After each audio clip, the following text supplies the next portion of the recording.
Good day, everyone. So we'll be looking at correlation today.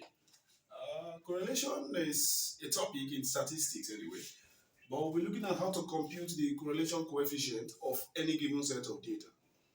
For you to be able to compute the correlation coefficient of any given set of data, there are two approaches in doing that. We have the product moment correlation coefficient, and secondly, we have the Spearman rank correlation coefficient. So we'll be looking at the product moment correlation coefficient today in this video. So we have a set of data on the board which comprises of x and y, and we are asked to calculate the product moment correlation coefficient for the data, and then we should comment on our result at the end of the day. Before I proceed, let us look at the meaning of correlation. Correlation simply means the association between two variables, although it can be two or more variables, but currently we are looking at the bivariate, which is just the involvement of two variables, x and y. But in general, correlation simply means association between two or more variables. So let's look at this quickly. For us to be able to compute or calculate the product moment correlation coefficient for this set of data, this is what we do. There is a formula we normally use to obtain the product moment correlation coefficient for any given set of data. And that formula is given as R equals to N summation xy minus summation x summation y all over the square root of open bracket N summation x squared minus open bracket summation x close bracket square close the big bracket open bracket N summation y squared minus open bracket summation y close bracket all in square. Okay, this is the formula for obtaining the product moment correlation coefficient when you are applying this method.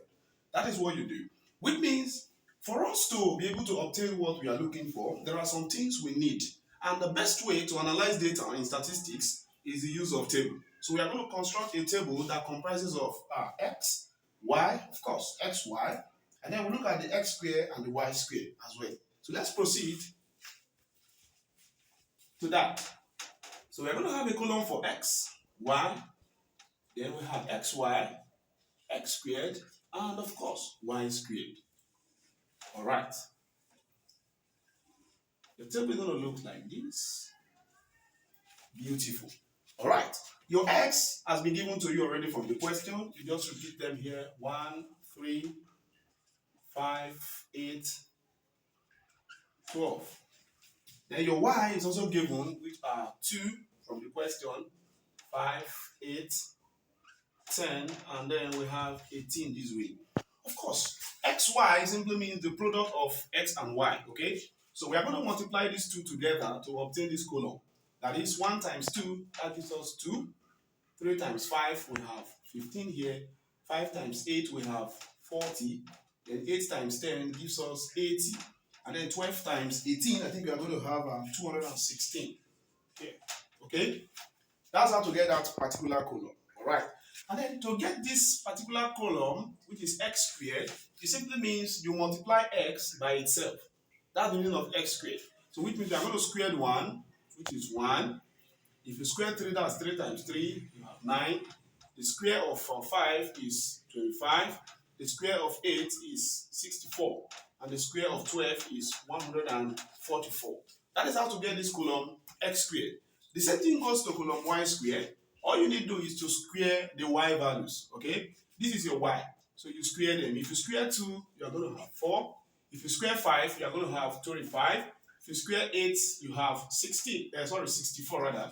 And then if you square 10, that gives you 100. And when you square 18, you have, I think, 324. All right. Then the next thing is to get the summation of these columns. We need to sum the individual columns together because we need them in our formula for us to obtain the correlation coefficient.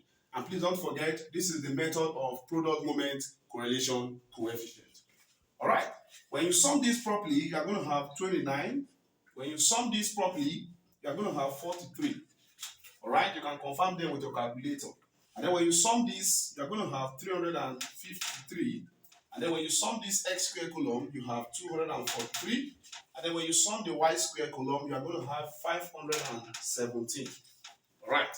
Then the next thing is to substitute those values in this formula. And don't forget, there is n in the formula. N simply means the number of observations. Okay? That means in our question we have 1, 2, 3, 4, 5. We have 5 observations. So n equals what? 5. All right. So using this formula, you see that your r will now be equals to n is 5 multiplied by summation xy. Summation xy is 353, and then minus summation x is 29 multiplied by summation y is 43. Then everything divided by the square root of open bracket n is 5 times summation x squared from our table is 243, right? Then minus open bracket summation x is 29.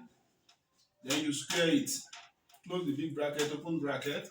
N again is 5 multiplied by summation y squared is this, which is 517 minus, right? Then summation y is 43. So you have 43, and then you square the whole thing, then you close the big bracket. Right? Quickly,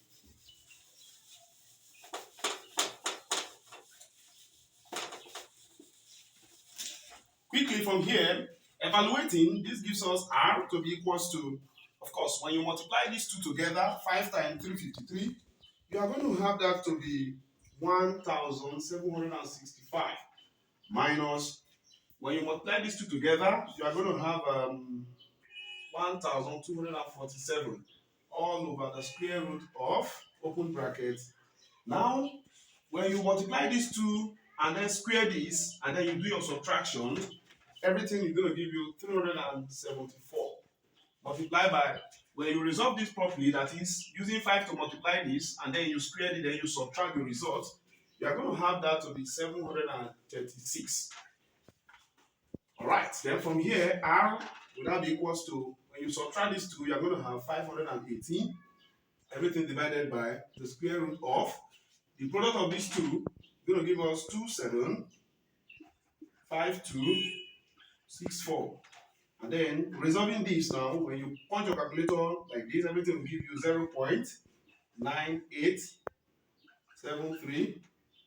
0.9873134457. All right. Approximately to two significant figures, you're going to have this of 0.99. All right. So this becomes the correlation value using the movement product correlation coefficient approach. But don't forget, we are asked to comment on our result. Now, what will be our comment, please? Now, you see that when you want to comment on the correlation coefficient, there's a particular range you need to take note of.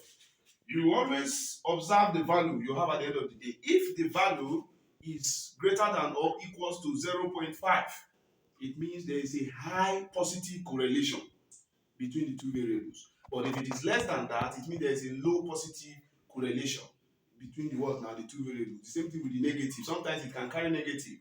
If it carries negative, but the negative is from minus 0.5 to minus 0.99, that means there is a high negative correlation between the variables. And of course, reverse is the case. But since here we have 0.99, which is greater than 0.5, it means that there is a high positive correlation between x and y. Thank you for always watching my video, and I want to beg all of us to always comment, share, and then like my video for more video. Thank you.